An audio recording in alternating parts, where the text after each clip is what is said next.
Olá, sou Fábio Figueiredo, diretor do Centro Comunitário Batista 7 de Setembro, e hoje nós estamos lançando o nosso podcast. Nessa primeira edição, nós convidamos Selma, que é psicóloga, e Shirley, que é mestre em educação, e nós estaremos falando sobre a saúde mental da criança e do adolescente. Venha conosco e acompanhe a nossa entrevista.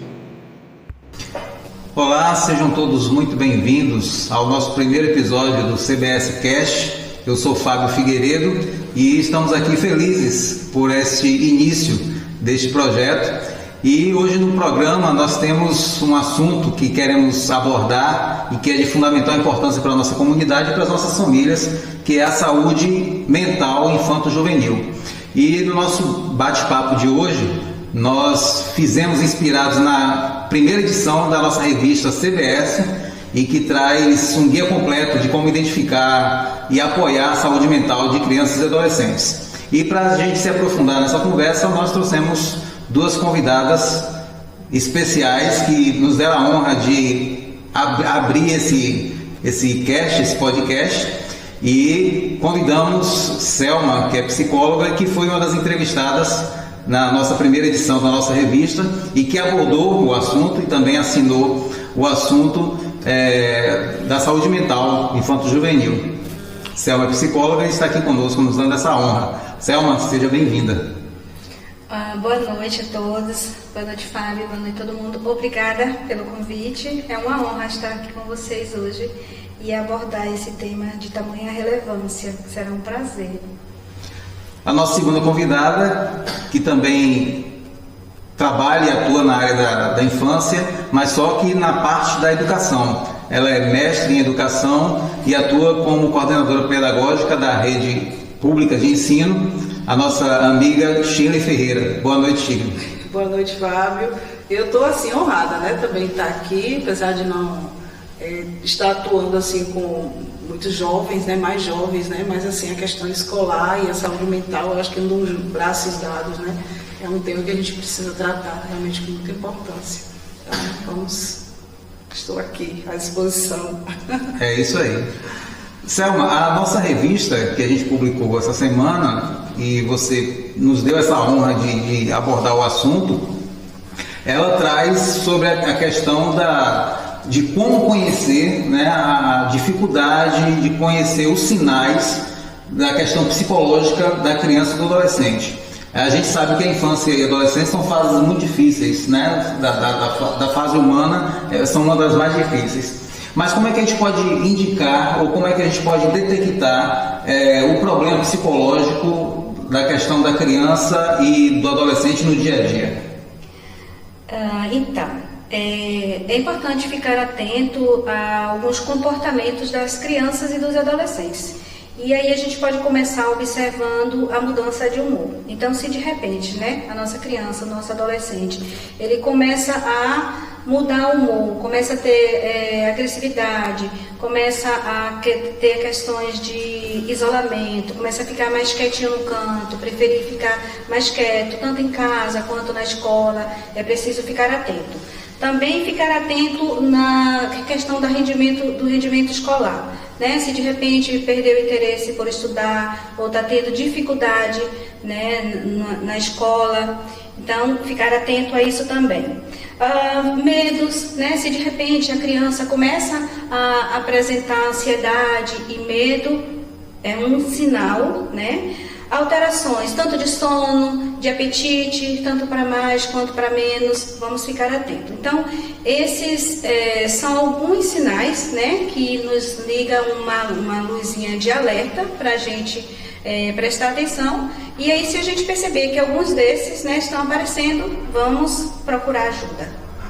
Você falou a questão do rendimento escolar, né, e a gente tem Shirley aqui que acompanha isso no dia a dia de jovens e adolescentes, né, e ela talvez não, ela vai nos dizer como tem sido essa realidade, né, e como é que os educadores devem detectar isso, ou como tem observado, como na sua experiência mesmo, né, como educadora, como é que vocês têm observado essa situação, essa realidade na rede pública de ensino, e como os educadores devem também estarem atentos a esses sinais que acontecem no dia a dia de vocês.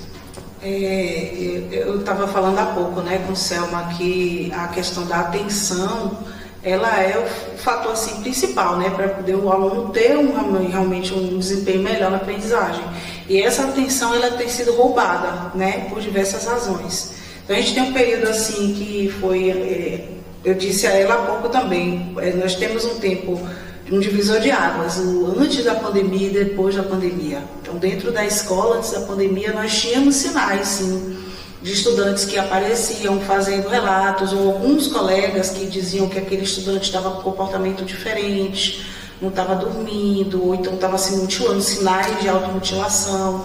Nós tínhamos esses sinais, e depois disso, os casos assim aumentaram muito, né, significativamente. E a escola hoje ela reconhece que não há condições do estudante aprender se ele tiver com a saúde emocional dele comprometida. Então não dá para se desenvolver um trabalho de qualidade, o estudante concluir, principalmente onde eu trabalho, que é a escola de ensino médio. E aí nós estamos bem na porta de saída do estudante, né? A vida escolar, o menino entrou na educação básica lá, os 6, os 4 anos foi no infantil, e chega no ensino médio com 15, 16 anos, em média. Então, assim, já transcorreu uma vida inteira dele ali, comprometida com uma série de situações, né? Que são comprometedoras dessa saúde. E lá nós já estamos lidando com adolescentes, onde tudo também é muito potencializado, né? Selma vai confirmar isso aí. Tudo com adolescente é muito mais exacerbado. Então, as crises de ansiedade, os casos de depressão são muito recorrentes hoje na escola. E pensamos nós o tempo inteiro, como o aluno vai estudar, como que ele vai se concentrar nos estudos, ele vai pensar em melhorar o desempenho dele, se ele está em condições emocionais assim fragilizadas para poder fazer isso. A gente tem que, hoje a gente vive no ensino público tateando, né? Porque nós não temos um profissional dentro da escola que seja qualificado e dedicado a isso, e nós como educadores também temos poucas formações também, no sentido de tratar, de acolher o estudante quando ele apresentar esses sinais, né, que Selma está colocando. Então, assim, a gente precisa falar o ano inteiro sobre isso dentro da escola, né, sempre buscando parcerias, mas, de fato, a gente não consegue um bom rendimento se o estudante está com a saúde emocional comprometida, né, e isso aí tem sido, assim, muito alarmante nos últimos tempos, né. E eu acredito que essa problemática toda reflete justamente na principal parte que é o rendimento escolar. Exatamente. A gente, se for falar de índices de rendimento, né, na escola pública os dados eles são bem claros, né, são traduzidos. Agora a gente está há 7 semanas, né, para acontecer as avaliações externas, né, que são as provas que vão mostrar os indicadores de rendimento, de qualidade na educação, e como que a gente fala do investimento de tempo e de conteúdos trabalhados e tudo aquilo que a gente, né, a escola precisa movimentar para conseguir melhores indicadores, se a gente tem estudantes que têm dificuldades com a atenção, a concentração, ou seja por excesso de telas, ou seja por desenvolver já alguns transtornos emocionais, como a Selma acabou de colocar. Então, assim, é um jogo de forças difícil. Né? E a gente tem um baixo rendimento no ensino médio, isso é fato, né? Os dados estão aí para mostrar. Sim. O rendimento é muito baixo. Então, se a gente consegue melhorar a qualidade desse ambiente, a qualidade da atenção dada ao estudante ao ensino, a gente vai ter também um rendimento maior, a gente vai melhorando, né? Mas assim, nós temos batalhado com muita dificuldade com esse assunto aí, Fábio. Muito mesmo. E vocês colocando todo esse quadro, me veio agora aqui uma dúvida ou um questionamento. Existe uma faixa etária mais vulnerável a essa realidade da ansiedade, da questão que precisa de um acompanhamento, ou todos estão no mesmo nível? Né? Porque a gente está falando de criança e adolescente, então criança é uma fase, a adolescência já é outra, talvez mais difícil. Então existe assim uma estimativa de quem é que está mais vulnerável, se é a criança ou adolescente, ou se é o jovem, o adulto, ou todos estão no mesmo barco? Olha, A adolescência por si só, ela já é um período que traz as suas próprias dificuldades, né? As suas próprias questões. Então, junto a isso, toda essa problemática que Shirley trouxe, então a gente poderia dizer que a adolescência, ela se torna um momento mais difícil, né? Mas a gente tem visto que as crianças estão chegando, né, com problemas também de ansiedade, né, de dificuldade de interações sociais, né, de habilidades sociais, é o que a gente tem visto muito aqui também, né? A gente tem recebido crianças assim, a questão das telas, né, que tem dificultado muito as relações sociais, as relações em casa, as interações sociais em casa, e isso tem contribuído muito para para impedir que essas crianças funcionem bem, né? E tem aumentado muito o nível de ansiedade também nas crianças. Então eu diria que sim, a adolescência é sim uma fase que está mais suscetível, mas a infância, as crianças também, né, estão nesse momento também enfrentando momentos difíceis, né? E sem contar que os adultos eles também estão, né, passando por um momento bem complicado também, né? É como o Shirley falou, o uso das telas tem acentuado bastante, né, as questões, porque tem dificultado muito os relacionamentos, né? Tem acentuado muito essas questões. O que você acha, Shirley? É interessante, né? A questão das telas, ela sempre aparece, né, nos debates. Saúde mental, rendimento escolar, vida acadêmica, as telas estão envolvidas, né? Porque realmente rouba a atenção. Interações sociais, né? Rouba. Eu estava agora fazendo um curso, estou ainda fazendo um curso, onde a temática de uma unidade foi saúde mental e clima escolar. E aí, um livro, eu me perdi agora no nome do livro, ele estava falando dessa questão, né, desse uso excessivo, que compromete, de um modo geral, ele compromete as relações, a credibilidade da instituição, né? E aí tudo isso o aluno chega a pegar, pelo menos no ensino médio ele já aponta, né, o porquê, por que estudar, por que estar aqui, né? Então tudo isso é uma reação em cadeia que acontece. E para o adolescente, o jovem, é bem mais difícil tratar disso aí, porque assim, nós estamos falando de alunos e alunas que já têm digamos, eu não vou dizer uma visão de mundo, mas eles já sabem, né, já se posicionam, né? A maneira como a gente vai lidar com isso dentro da escola passa a ser diferente, né? Então, praticamente, você tem que ter um diálogo muito mais aberto, muito mais centrado na motivação dele para estar ali, para estudar, para fazer as atividades escolares, né? Você tem que justificar, discutir com ele a importância dele desenvolver as atividades escolares. Olha que desafio, né? Então, tudo isso compete diretamente com o uso das telas. Olha que complicado. Muito complicado. Muito complicado. É aquela pergunta, mas para que fazer isso aqui? Mas para quê? Né? Então, esse para que a gente tem que, na escola, a gente tem precisado se debruçar sobre esse discurso, né? Sobre o que nós estamos falando com nossos estudantes, o que a gente está fazendo, né? Então, assim, tem sido um debate assim, bem complicado ainda dentro da escola. A psicoterapia, a gente percebe que é uma ferramenta importante, mas ela é vista como o último recurso utilizado, né? E Selma vai nos abordar melhor essa situação. E a gente trouxe na revista sobre a questão da importância como um auxílio nesse desenvolvimento, nesse tratamento, na orientação.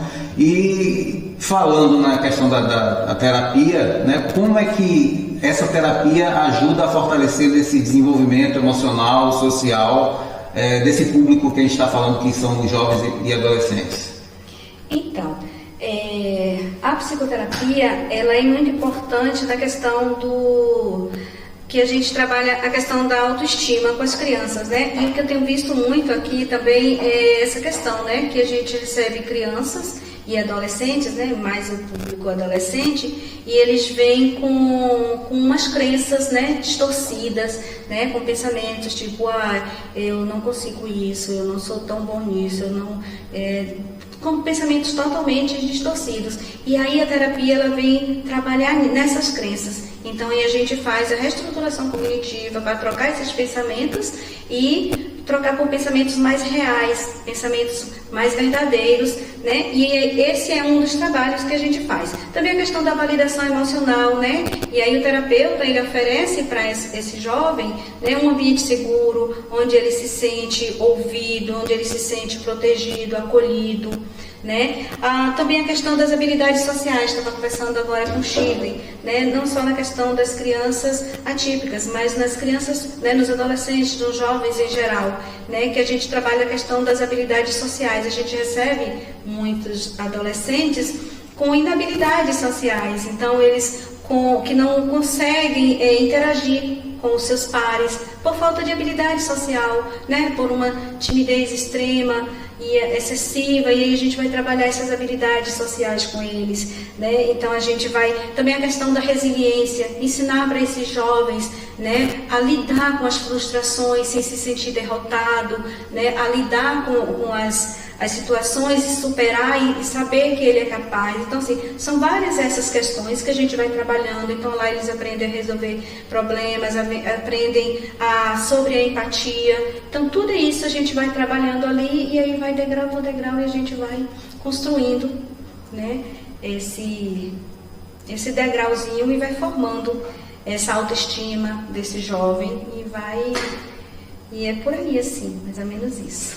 Você falou na questão da resiliência e a gente sabe que nesse processo de desenvolvimento precisa de um apoio de toda uma rede, né? Vem a terapia, a família, né? Que acho que é a principal aposta, né? Um dos principais pilares da família. E entra também a educação, como você falou aí no início, né? Que o desafio de vocês é não terem profissionais preparados para estarem lá dentro. Né? E que tipo de recursos ou estratégias vocês têm utilizado, né, como instituição de ensino, de educação, nesse trabalho para promover o bem-estar emocional, a resiliência, né, desses alunos? O que é que vocês têm feito? Eu sei que assim, às vezes tem que fazer mágica, né, na questão das limitações, mas o que é que vocês têm conseguido fazer mediante toda essa situação? Dentro da escola, nós não temos, assim, do ponto de vista institucional, ações específicas, né? Quando a escola percebe que os casos de estudantes que passam por essas condições está sendo gritante e está, né? E nós estamos nesse momento, né, percebendo isso, a gente vai em busca de parcerias. Então, a gente... sempre que pode, que tem condições, a gente leva um psicólogo para fazer uma atividade ou com o estudante ou com um grupo de professores também, né?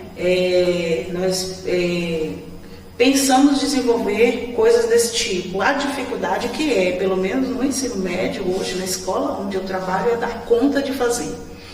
Porque, assim, as ações são um volume, né, de atividades que a gente desenvolve e que tem que prestar conta do ponto de vista de aprendizagem, mas é aquela conta que não fecha. Como eu estava falando, né, a gente investe tantas ações voltadas para aprendizagem, desenvolver habilidades em língua portuguesa, matemática, e aí vai, mas o estudante que está com essa saúde comprometida, ele não dá conta disso. Né? E aí eu faço um parênteses também para a questão dos profissionais que estão lá dentro, professores, direção, funcionários, coordenador pedagógico. Nós precisamos aprender a tornar o ambiente, ela colocou, Selma falou do ambiente seguro e acolhedor, né? Que sem esse ambiente seguro e acolhedor, o aluno, ele está na escola como se ele estivesse ali no meio da multidão, solto, sem ninguém, sem estar sendo visto por ninguém. Isso não pode acontecer. Mas, infelizmente, nós temos dificuldade de dar conta disso aí, né? É uma tentativa que tem sido, às vezes é frustrante, né? A gente saber que, poxa, eu poderia ter conversado mais, eu queria ter tido tempo de ouvir mais aquele aluno ali, mas aí o volume de atividades vai, né, vindo, a gente precisa dar conta disso aí, enfim. O que eu espero é que as escolas, né, em um tempo mais rápido possível, possam ter ações institucionalizadas, específicas para trabalhar com essa questão de saúde mental. Tanto para os estudantes, agora em primeiro lugar, com a equipe. Porque uma equipe que não entende que esse ambiente, como Selma falou aqui, que esse ambiente não é seguro, não é acolhedor, enquanto ela não entende, que a equipe não entende que precisa tornar esse ambiente assim para esse estudante, dificilmente a gente vai conseguir, né, atender, pelo menos acolher, porque o professor, o educador não pode fazer mais do que isso, né? Ele não é formado para isso. Mas acolher é importante, né? E aí a gente contar com as parcerias assim, né? Tipo, Selma, precisamos de você lá no momento para fazer um momentinho lá com a gente, uma conversa, uma roda de conversa lá com os meninos, né? E aí a gente vai caminhando assim. Sim. Selma, eu acredito que ainda há muito mito e muita resistência, talvez, da família ou dos pais nessa questão da busca de uma terapia, né? E o que é que você poderia dizer aos pais que estão nos acompanhando, nos assistindo, sobre essa questão desse medo, né? Desse exagero em procurar uma terapia, um auxílio para ajudar nesse desenvolvimento ou quebrar, né, algumas situações que o adolescente vive, a criança também, né, vive enclausurados ali, naquela situação toda onde vem as consequências, né, do desenvolvimento dele emocional, psicológico. Que mensagem você pode deixar para esses pais, né, para quebrarem esse estigma, esse medo, né, sobre a questão da busca de uma terapia? A gente estava falando sobre isso bastante, né, Shirley? Justamente sobre essa questão, né, dos pais que ainda resistem, né, em procurar a ajuda, né, do psicólogo, do profissional da psicologia. E isso é por conta da falta de informação. Então, acho que o primeiro caminho é procurar informação, né? Como que funciona, né? E por que eu vou procurar? Como que funciona? Como que acontece lá? E aí, a partir daí, vai tirar um pouco, né, desse medo, vai entender como que funciona lá, para que serve, e aí vai melhorar e vai facilitar que os pais consigam procurar. E, na verdade, a terapia, ela é uma terapia para ser preventiva, né? É para ser uma prevenção, um apoio, e não é para ser para casos graves, né? É para ser uma coisa mesmo de prevenção, para prevenir transtornos futuros, né? Para prevenir que essa criança se torne um jovem com problema, para prevenir que esse jovem se torne um adulto com problema. Então, os pais precisam de informação. Então, às vezes, o que acontece também é que os pais, eles ficam em dúvida também. Por que eu vou levar minha criança lá? Minha criança vai lá para brincar, não vai resolver nada. Então, o que o psicólogo faz também, né? Como é que ele trabalha com uma criança? Então, uma criança, ela trabalha na terapia de forma lúdica. Então, ela vai para lá e o psicólogo faz o quê? Então, o psicólogo usa histórias, usa brincadeiras, né? E a criança, ela vai falar dos sentimentos, ela vai elaborar seus sentimentos de forma lúdica, né? Através do lúdico. E aí sim, que essa é a forma com que ele consegue, com que a criança consegue se expressar. Então, eu acho que a partir do momento em que os pais procuram informação, procuram conhecer, procuram saber como funcionam, aí sim, vai diminuir esse estigma, vai diminuir esse medo e as coisas vão andar. Aí eles vão até entender mais, vão conseguir até prestar mais atenção, né, nesses indicativos que a gente já falou, e vão perceber, tipo assim, opa, tá na hora de procurar uma ajuda para o meu filho, vai facilitar até que ele busque essa tão necessária ajuda, né? Acho que é bem por aí. E eu acredito que depois também ele vai ver, né, o quanto valeu a pena e que às vezes deveria ter procurado até antes. Né? Talvez pensar, se tivesse colocado, né, antes nessa terapia, nesse acompanhamento, ter evitado muitas situações. Exatamente, para não ficar tão crítico, né? Quando vê que percebeu que está fora, né, passou do que ele já consegue dar conta em casa, como pai, como mãe e tal, vamos procurar ajuda, né? Para não avançar, né? Chegar num ponto mais grave, né? Exatamente, prevenção, para que não fique algo tão grave, né? Não se tornar um transtorno. Sim. É bem por aí. E a escola, Shirley, como é que ela pode ser uma ferramenta para construir essa saúde mental saudável? Hoje, eu acho que um dos grandes temas que tem preocupado muitos educadores e incomodado muita gente é a questão do bullying, né, que já justamente afeta a questão da saúde mental. E como é que a escola pode abordar ou tem pensado nessa situação para se tornar... Nós já falamos sobre isso no início, né? Ter um ambiente agradável, um ambiente saudável, mas além disso, como é que a escola pode contribuir para que fortaleça a saúde mental das nossas crianças e adolescentes?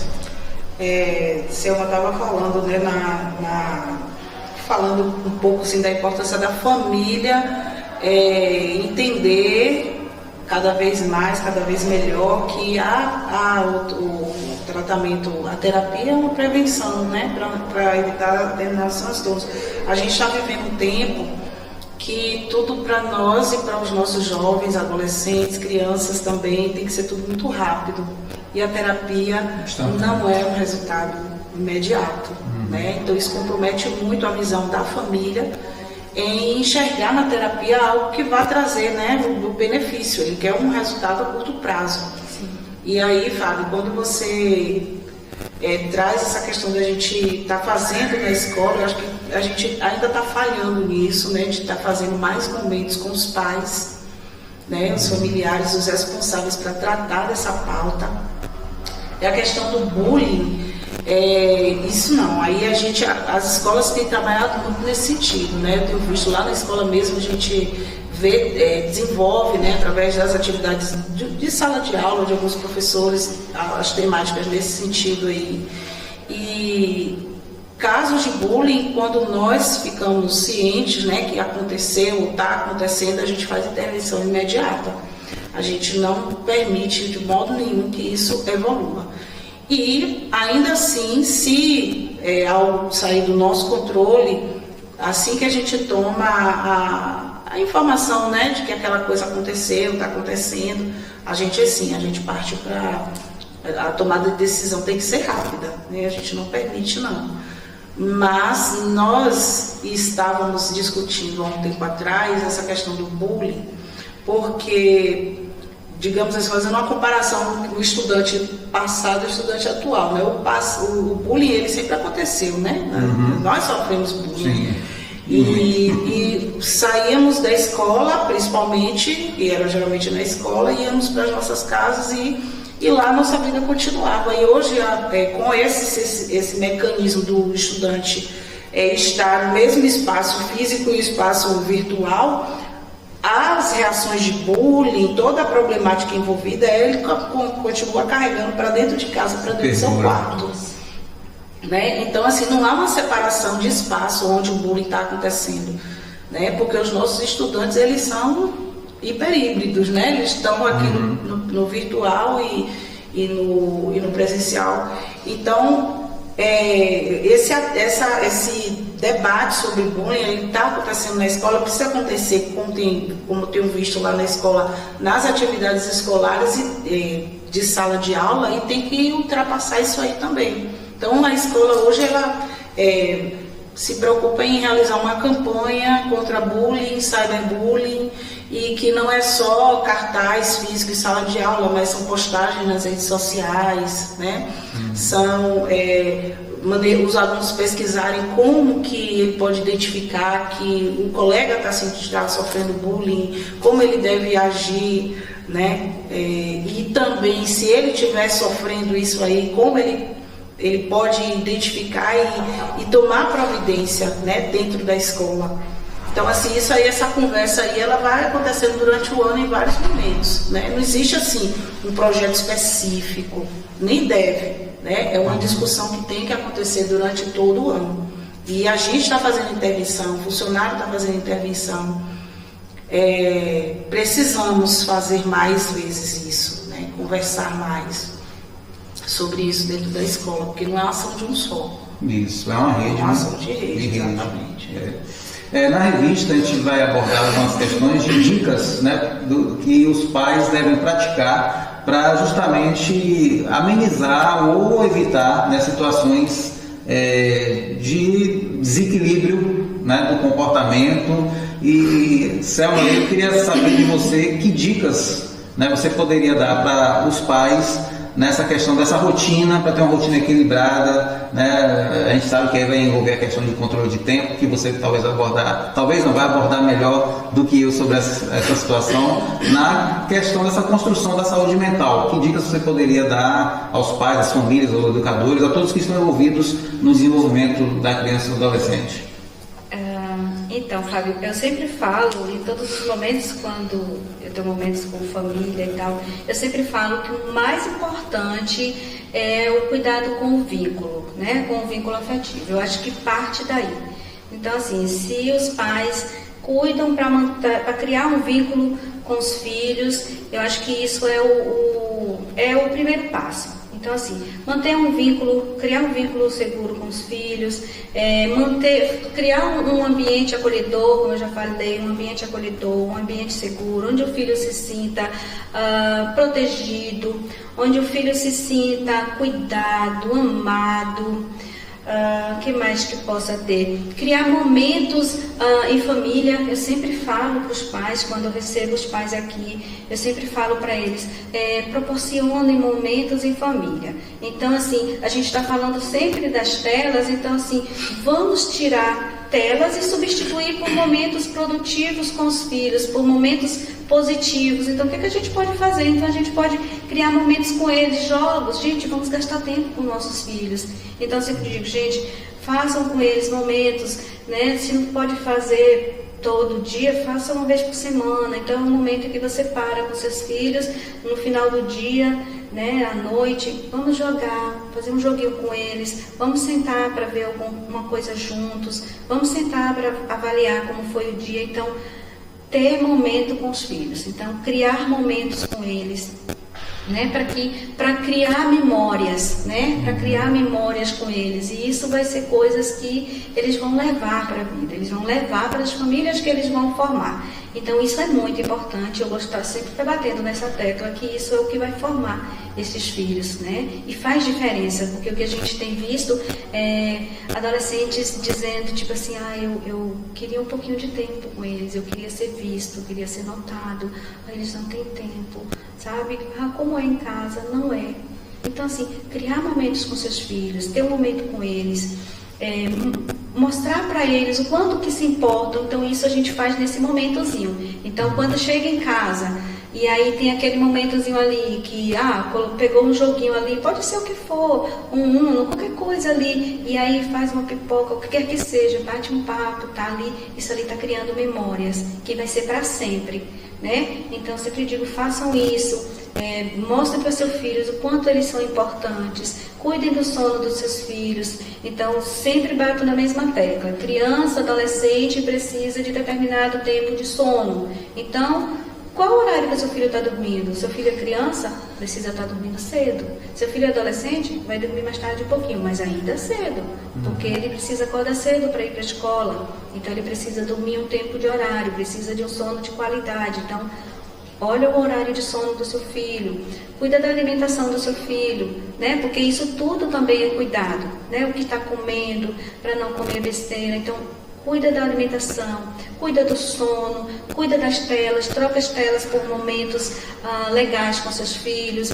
Leitura, então eu sempre indico leitura, e eu falo sempre, gente, faça leitura compartilhada com seus filhos, né? Na hora de dormir, então, os pais com crianças menores, eu sempre digo, gente, faça leitura com seus filhos, faça uma leitura compartilhada na hora de dormir, e isso vale muito, cria memórias, constrói memórias, né, que eles vão levar para a vida. Então, é mais para a vida. Então, é mais por esse caminho mesmo, sabe? De preparar esse ambiente familiar, porque a casa é o lugar principal, onde essa criança, esse adolescente, ele precisa se sentir acolhido, amado, protegido. É um lugar onde ele sabe que, tipo assim, pode acontecer qualquer coisa lá fora, mas quando ele voltar para casa, ali é o ambiente seguro dele. Ali ele é amado, ali ele é protegido, ali ele é cuidado, e ali ele encontra um porto seguro. Então ele pode ir para a escola, ele pode ir para a rua, onde ele for, pode acontecer o que for, mas ele vai voltar para casa, e em casa tá tudo bem. Ali É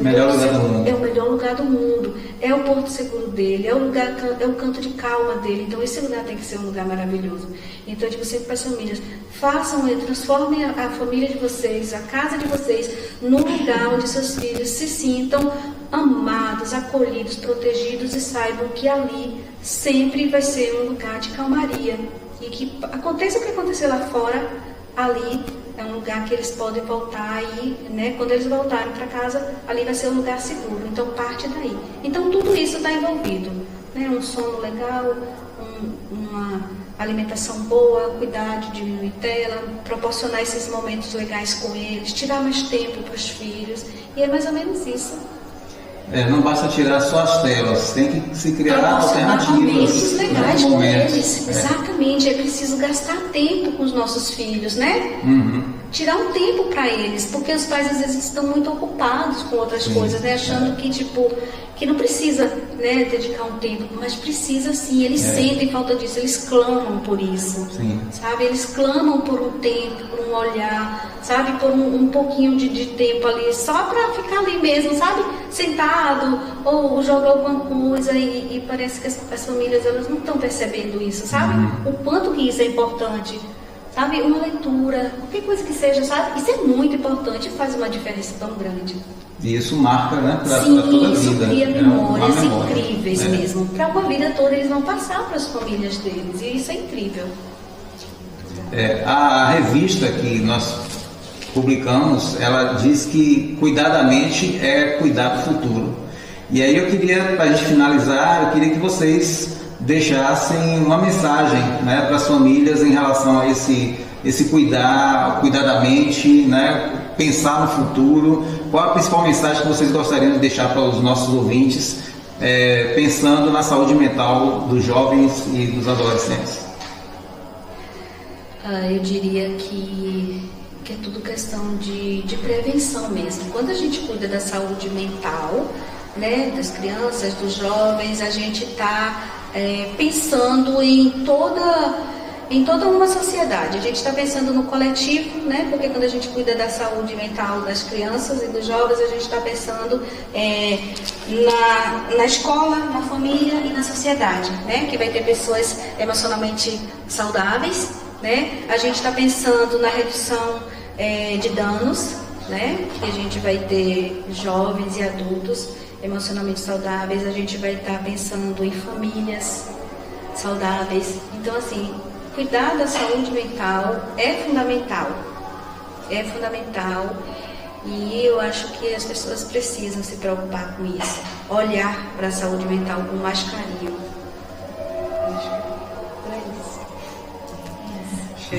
Eu aqui pensando, né? Enquanto Selma falou tanta coisa importante, né? Tudo muito importante. Eu pensando nos estudantes da escola, né? Onde eu trabalho.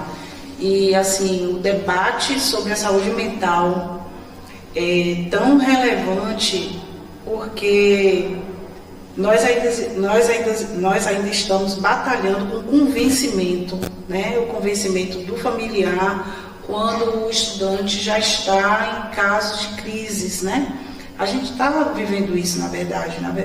Dentro da escola de ensino médio hoje não há muito tempo para a gente falar sobre essa perspectiva aí da prevenção, desse cuidado do ambiente familiar, no acolhimento do ambiente familiar. A gente já está lidando com a situação onde ela já está totalmente fora de controle, né? E aí convencer os pais que esse aluno precisa ter um investimento maior no sentido de agora de acompanhamento profissional, né, para que ele tenha condições de obter uma aprendizagem mais efetiva, né? Então, concluir o ensino médio hoje em condições de pensar o Enem, em condições de entrar numa faculdade e cursá-la com condições, além das dificuldades financeiras, né, sociais que eles enfrentam,